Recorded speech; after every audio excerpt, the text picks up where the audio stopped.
Hey guys, welcome to our channel. In this video, you will learn on how to track order on Shop app. So first thing that you should do is to simply open your Shop app application on your device. And then of course, you have to log in to your account. Okay, so now that you're here, you just have to click on your profile. So this one at the bottom right corner of your screen. So when you clicked on it, you would be able to see this page.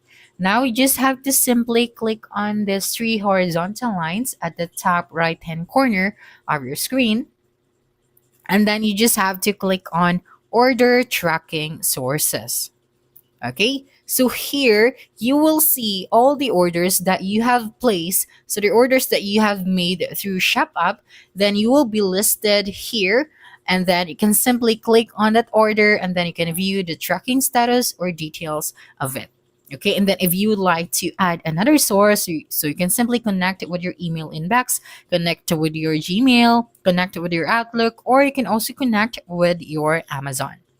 Okay, so that's it for this video. If you think this video helped you solve your concern, please subscribe, like this video, and leave your comment below. Bye.